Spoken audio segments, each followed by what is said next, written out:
हम जैसे वज़ीर-एक्स हैक में जितने भी लोगों का नुकसान हुआ है, उन लोगों की आवाज़ अभी तक नहीं पहुंच रही थी, लेकिन फाइनली वो दिन आ गया है जब फाइनेंस मिनिस्ट्री ने अपनी आवाज़ उठाई है अगेंस्ट वज़ीर-एक्स कि उन्होंने फ्रॉड किया है।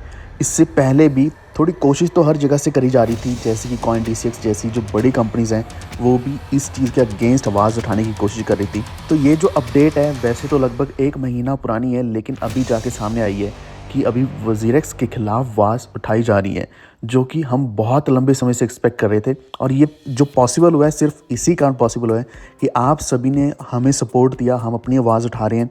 आप सभी की आवाज़ को लेकर अपनी आवाज़ जो उठा रहे हैं, यहाँ पे वज़ीर-एक्स को लेकर जो भी बात करी जाती है, जो भी हम वीडियोस डालते हैं, जो भी पोस्ट डालते हैं, आप उसको सपोर्ट करते हो, वो जितनी ज़्यादा आगे जाती है तो यूट्यूब के ऊपर जितना ज़्यादा सुना जाता है या फिर जितने ज़्यादा व्यूज़ आते हैं, उसके हिसाब से भी वो आगे वीडियो बढ़ती है और हर जगह पे पहुंचती है। इससे पता चलता है कि हम सभी का कितना नुकसान हुआ है और हम अपनी आवाज़ उठा रहे हैं कि वज़ीर-एक्स का जो सल्यूशन है जल्द से जल्द किया जाए। वज़ीर-एक्स का सल्यूशन हो ना हो, हमारे फंड्स जो हैं वो कम से कम जल्द से जल्द वापस किए जाएँ।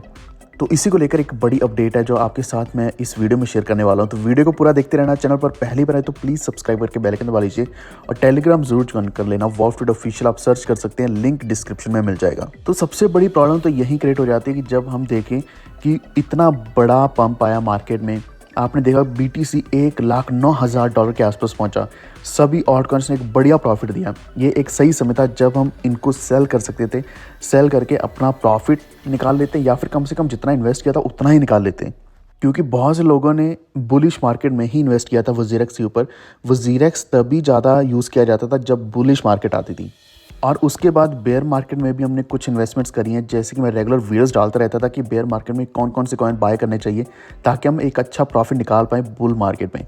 अभी बुल मार्केट है, लेकिन बुल मार्केट में हम प्रॉफिट तो क्या निकालें, वज़ीर-एक्स के ऊपर पैसा हमारा जो क्रिप्टो करेंसीज का फंसा वो भी वहीं फंसा रह गया, और जो हमने INR डाला था वो भी वहीं रह गया।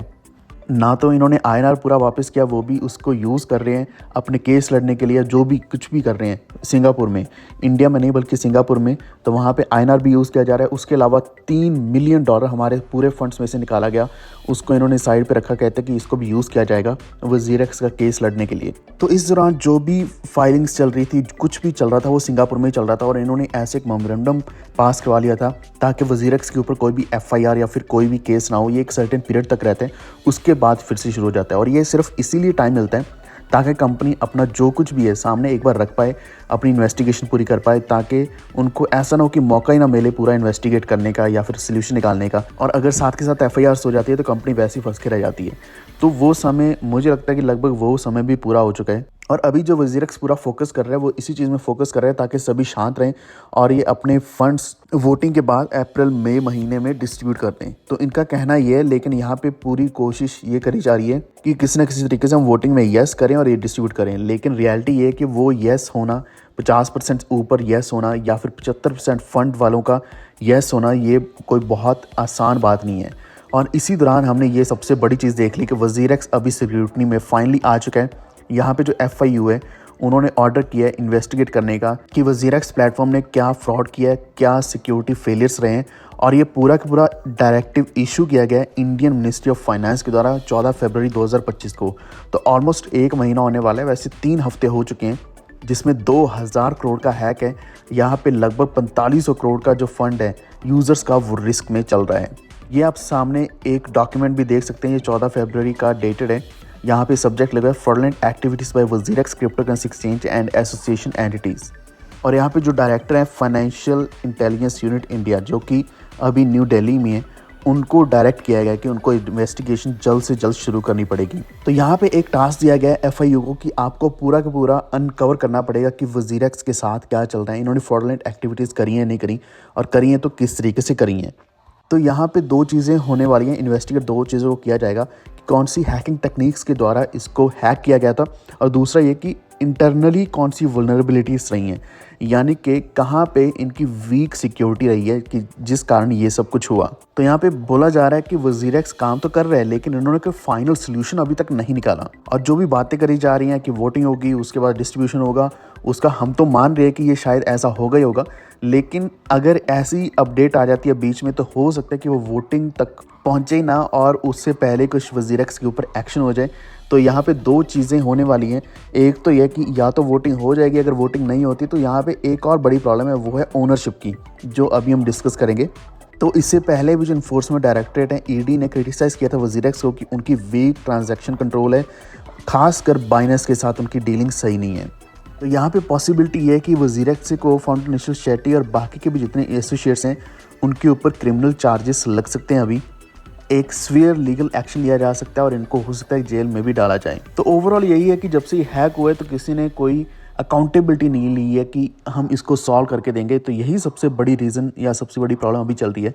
तो यहाँ पे एक और चीज़ आपके साथ शेयर करना चाहता हूँ कि सबसे बड़ी प्रॉब्लम जो वजीरेक्स इस वक्त चल रही है वो लिक्विडेशन की है, कि लिक्विडेशन भी यहाँ पे नहीं हो सकती, क्योंकि अगर लिक्विडेशन हो जाती है उसमें सबसे बड़ी प्रॉब्लम आने वाली है, जो कि वजीरेक्स ने खुद ने एक्सेप्ट किया है। क्योंकि यहाँ पे चार कंपनीज बताई जा रही हैं या फिर चार यहाँ पे ब्रांड्स आपको दिख जाएंगे, जहाँ पे पता नहीं चल रहा कि एक्चुअल कंट्रोल किसका है, वजीरेक्स का है, ज़ेनमी लैब्स का है, बाइनेंस का है या फिर ज़ेटाइप पीटीई लिमिटेड का है।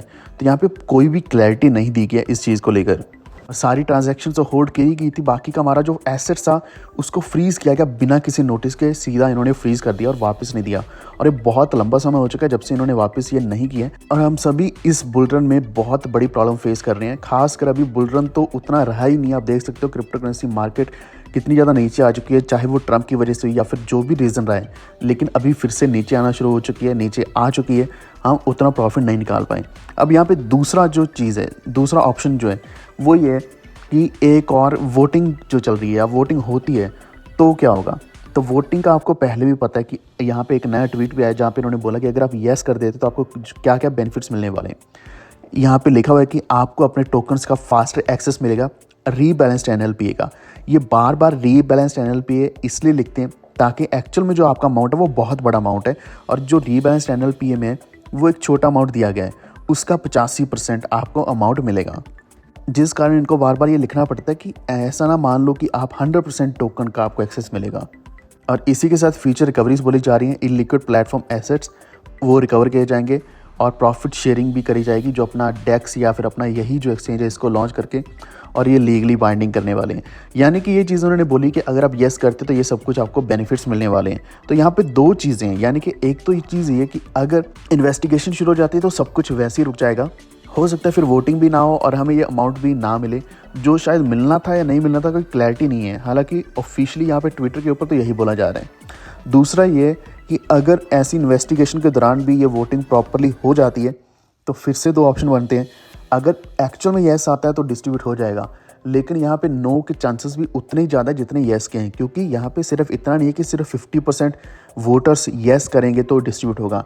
यहाँ पे एक और चीज़ इन्होंने बहुत ही ट्रिकली ऐड कर दी है कि 75% अमाउंट वाले जो वोटर्स हैं, यानी कि ओवरऑल जो वोटर्स हैं, अगर उनका अमाउंट 75% ओवरऑल अमाउंट का बनता है तभी उसको येस माना जाएगा। तो अगर उस तरीके से येस की बात करें तो वहाँ यहाँ पे पूरी श्योरिटी नहीं है कि येस होगा ही होगा। तो जिस कारण अगेन ये बहुत ही ज़्यादा सस्पिशियस है कि ये सच में डिस्ट्रीब्यूशन होने वाला है या नहीं होने वाला।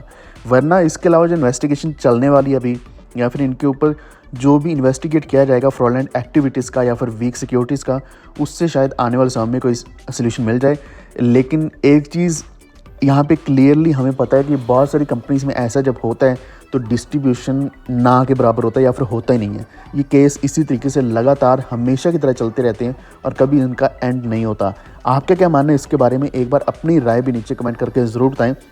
अगर आपको ये वीडियो इन्फॉर्मेटिव लगा है तो प्लीज़ वीडियो को लाइक एंड शेयर करते हुए हमारे चैनल को सब्सक्राइब करके बेल आइकन दबा लीजिए ताकि आप तक आने वाली वीडियोज़ की नोटिफिकेशन हमेशा पहुँच रहें। Stay tuned, thank you.